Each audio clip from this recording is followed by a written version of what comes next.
My best friend said sharing a bed was no big deal. Then she took my hand and placed it on her waist. The storm arrived so suddenly that it swallowed the highway before I even realized the sky had changed. Rain hammered against the windshield with such force that the road disappeared beneath a curtain of silver, and for the first time in years, I wondered if fate had been waiting for this exact night. I had planned nothing more than helping my best friend get home after our college reunion, but one broken-down motel, one tiny room with only a single bed, and one quiet moment in the darkness would force both of us to confront feelings we had buried beneath years of friendship. Neither of us understood then that the smallest gesture could change the direction of two lives forever.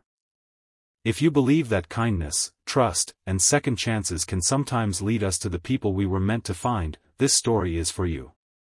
Emma had been my best friend for nearly 10 years. We met during our first semester at university after I accidentally spilled coffee over both of our notebooks. Most people would have been angry, but she laughed so hard that everyone around us started laughing too. From that day forward, we became inseparable. We studied together, celebrated birthdays together, survived impossible exams together, and supported each other through heartbreaks that seemed impossible to overcome. Everyone around us insisted we were secretly dating, but we always denied it because friendship felt safer than risking everything. Life eventually carried us in different directions. She accepted a teaching position in another city while I remained behind to build my career as an architect. Distance never weakened our bond. We called every weekend, exchanged messages almost daily, and somehow remained the first person each of us contacted whenever something wonderful, or terrible, happened. The college reunion had been our first chance in almost 2 years to spend an entire weekend together. We laughed until our stomachs hurt while remembering old professors, embarrassing classroom moments, and dreams we once believed would come true overnight. For a little while, it felt like time had refused to move. Then the storm arrived. Road closures left every nearby hotel completely full except one aging roadside motel whose flickering sign barely remained lit. The tired receptionist apologized before explaining that only one room remained. One room. One bed. Emma shrugged with the same relaxed smile she had worn since college. She insisted that sharing a bed was no big deal. After all, we had slept on buses, airport floors, and even classroom desks during exam season. Nothing about it seemed unusual to her. To me, everything suddenly felt different.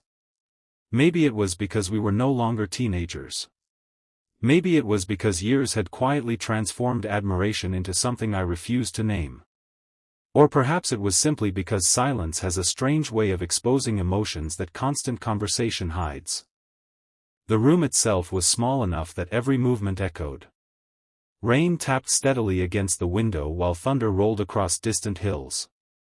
We ordered inexpensive takeout, laughed over old photographs on our phones, and tried pretending the situation was perfectly ordinary. It wasn't. As midnight approached, we turned off the lights.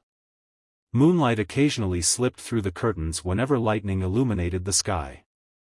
I lay stiffly on one edge of the mattress, leaving as much space between us as possible. Minutes passed. Neither of us slept. The silence wasn't uncomfortable. It simply carried years of unspoken questions. Then, without warning, Emma reached across the blanket, found my trembling hand, and gently placed it against her waist. The simple gesture stopped my heart. It wasn't passionate. It wasn't reckless. It felt safe.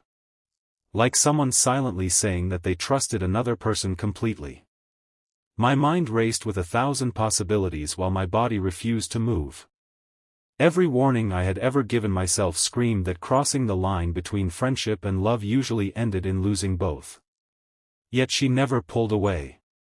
Outside, rain continued falling. Inside, neither of us spoke. Her breathing gradually slowed until I realized she had finally fallen asleep. I remained awake for hours, staring into darkness while wondering whether the moment meant everything, or absolutely nothing. Morning arrived wrapped in golden sunlight. Emma stretched lazily before smiling as though nothing unusual had happened. She seemed peaceful.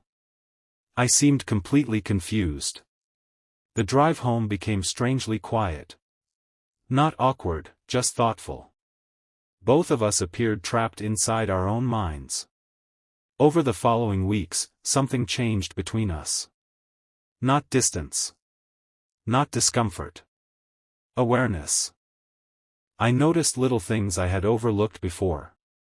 The way she always remembered my mother's birthday. The way she could recognize my mood simply by hearing me say hello. The way she encouraged every impossible dream without laughing. Those weren't new qualities. I was simply seeing them differently. Still, fear kept me silent. Losing the person who knew me better than anyone felt far more frightening than never discovering whether she loved me. Months slipped by. Then life tested us. Emma's father suffered a serious heart attack. She returned home immediately, leaving work behind without hesitation. Hospital bills piled higher every week. Exhaustion replaced her usual optimism. For the first time since I'd known her, she stopped pretending everything would somehow be okay. I drove 4 hours every weekend simply to sit beside her in hospital waiting rooms. Sometimes we barely spoke.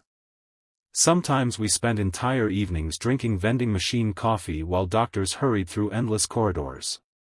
One night she quietly admitted she was terrified. Not of losing money. Not of losing sleep. Of losing the man who had taught her what kindness looked like. Watching someone you love struggle while feeling powerless is one of life's cruelest experiences. I couldn't fix her father's illness. I couldn't erase her fear. But I could stay. Sometimes love isn't proven through dramatic speeches. Sometimes it's measured in ordinary hours spent beside someone who doesn't want to be alone. Weeks later, her father slowly recovered. The relief transformed her smile back into the one I remembered. As we walked outside the hospital together beneath blooming spring trees, she thanked me for never leaving. I almost confessed everything then. Almost. Fear won again. Summer arrived. Our lives settled into familiar routines until one afternoon Emma invited me to help organize old boxes in her parents' attic. Inside dusty cardboard containers rested photographs spanning decades. There were pictures of birthday parties, graduations, camping trips, family vacations. Then she found an old college photo. It showed us sitting together beneath a tree on campus, laughing over something neither of us could remember. Her mother smiled gently after noticing the picture. She quietly remarked that everyone had always assumed we would end up together someday. The words lingered long after the conversation ended. That evening Emma admitted something surprising.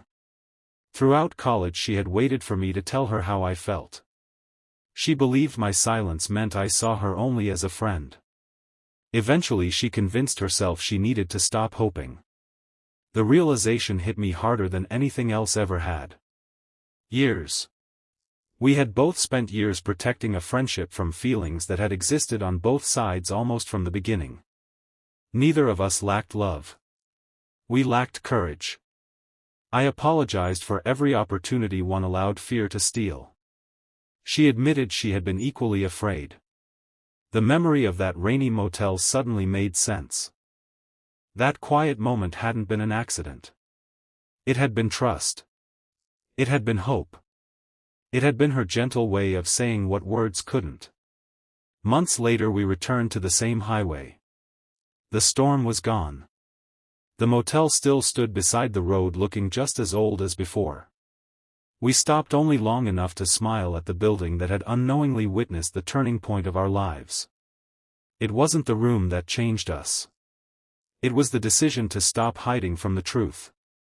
Our relationship grew slowly because friendship remained its strongest foundation. We already knew each other's flaws, weaknesses, dreams, and fears. There were no masks left to remove. Loving each other simply became the next chapter of a story that had begun years earlier over 2 spilled cups of coffee. Looking back now, I understand that life's greatest moments rarely announce themselves with fireworks. Sometimes they arrive quietly through an unexpected storm, a tiny motel room, and the comforting warmth of a trusted hand resting gently against another person's waist. Sometimes courage isn't found in grand declarations but in choosing honesty after years of silence. And sometimes the person you've been searching for has been walking beside you all along, patiently waiting for you to notice what your heart already knew. If this story touched your heart, please share it with someone who still believes in friendship, hope, and second chances.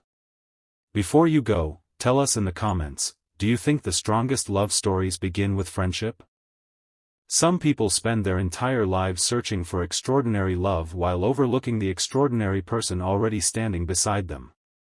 The greatest relationships are often built not on perfect beginnings but on years of loyalty, kindness, patience, and unwavering trust.